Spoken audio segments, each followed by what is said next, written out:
KBC में करोड़पति पति। सूरज के जीवन का एक ही फंडा था कि मेहनत तो गधा भी करता है, घर बैठे जो कमाए समझदार वही होता है।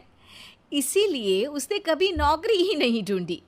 इस बात से हालांकि उसकी पत्नी शिखा बिल्कुल भी अग्री नहीं करती थी, पर फिर भी सूरज को समझाना बेकार था। टीवी में कैसे बनोगे करोड़पति का ऐड देखकर उसे लगा कि बस अब तो घर बैठे ही वो करोड़पति बन सकता है, और उसके पीछे उसने अपने सारे सोर्सेस एक्टिव कर दिए। 2 हफ्ते में उसके कलीग के साले के पड़ोसी के बेटे का सोर्स निकलता है जो कि उसे शो में पहुंचा सकता है, और सूरज उससे मिलने चला जाता है। अच्छा, तो हमें मुकेश जी बता रहे थे कि आप हमें शो में पहुंचा सकते हैं। हाँ, उसमें कोई तकलीफ नहीं है। मैं कल अगर कोशिश करूँ तो इसी महीने में आपका नंबर आ जाएगा। अरे ये तो बहुत बढ़िया हो गया। अच्छा, वो सिलेबस और क्वेश्चन पेपर का कोई जुगाड़ है क्या? हैं? उसका तो कोई जुगाड़ नहीं है। तो वो वाकई में कुछ भी पूछ सकते हैं? हाँ, वो तो बच्चन जी पर है, जो पढ़ते हैं वो पूछ लेते हैं। पहली कोशिश फेल होने पर अब सूरज के सामने एक बहुत बड़ा सवाल था कि आखिर जवाब कहाँ से लाए। तब शिखा ने एक सजेशन दिया, क्यों ना सूरज अपने चचेरे भाई सुमित से मदद मांगे, जो कि यूपीएससी की तैयारी कर रहा था। हालांकि इतनी मेहनत करना सूरज को समझ में नहीं आता था, पर कोई और रास्ता ना मिलने पर वो आखिर सुमित से बात करता है। अरे सुमित, हमारा कैसे बनोगे करोड़पति के लिए सिलेक्शन होने वाला है। तुम हमें थोड़े चिट बनाने में मदद करोगे क्या? अरे भैया, चिट बनाए तो सालों हो गए, उसमें हमारा एक्सपर्टीज नहीं है, बल्कि आप बोलो तो हम आपकी पढ़ने में ज़रूर मदद कर सकते हैं।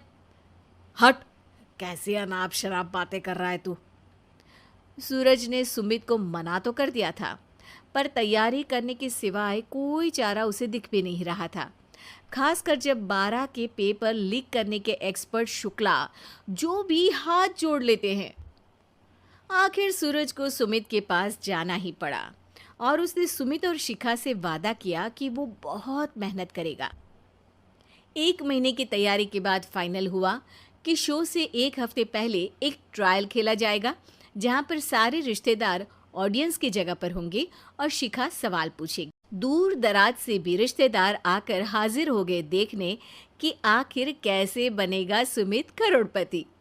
सब कुछ सेट था, और इतने में सूरज आकर अपना स्पीच देता है। ये 1 महीना मेरे लिए आसान नहीं था, पर अपने भाई सुमित और अपनी पत्नी शिखा की मदद से मैं इतनी दूर पहुंच पाया हूँ। मेरे मम्मी पापा के आशीर्वाद ने भी बहुत साथ दिया है मेरा। मैं उम्मीद करता हूँ कि आज के शो में आप लोगों को बहुत मज़ा आएगा। साक्षी पहला सवाल पूछती है और पूरे कमरे में सन्नाटा छा जाता है। इंडिया में कितने स्टेट्स हैं? 3, सॉलिड, लिक्विड और गैस।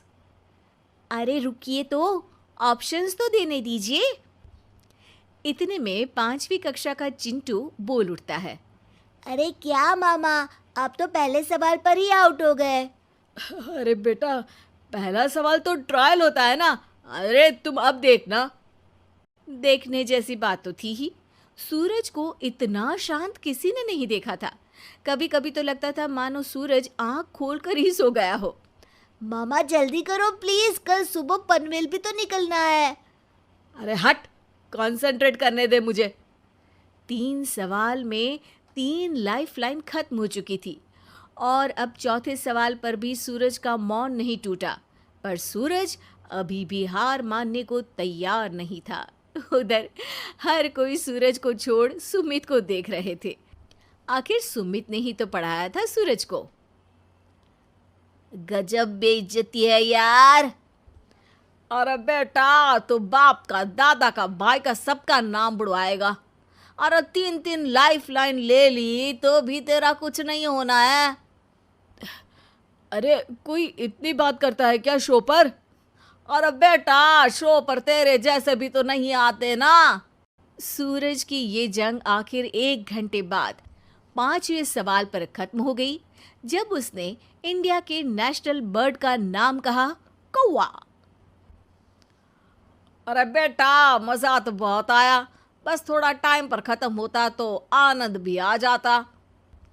ताने बारिश के बूंदों की तरह बरस रहे थे और सूरज को भी समझ आ रहा था कि ये करोड़पति बनना शायद उसके बस के बाहर की बात है। पर वो आखिर ये बात मान कैसे लेता? वो सख्त लौंडा जो ठहरा, उसने सोचा कि बेइज्जती तो हो ही चुकी है, पर अगर मैं हार नहीं मानूं तो शायद कुछ हो सकता है। शिखा, तुम देखना, असली शो में आग लगा दूंगा, आग। करोड़पति बनूंगा मैं। हाँ, सब्जियां खत्म हो गई है घर पे, ले आओ। पहले पति बन जाओ, फिर करोड़पति बनना। अरे गजब बेइज्जती है यार। बेटा, अभी तो घर पर ही हुई है, 1 हफ्ते में तो तुम देश के सामने करवा कर आओगे। वैसे जब टीवी पर जाओ ना, तो बस अपने मम्मी का ही नाम लेना, ठीक है? कोई पूछे तो बोलना कि पापा नहीं है मेरे। अरे पढ़ाई की, पेपर निकलवाए, इतने सारे लोगों को खाना खिलवाया, क्या फ़र्क पड़ा? इसीलिए मैं कहता हूँ कि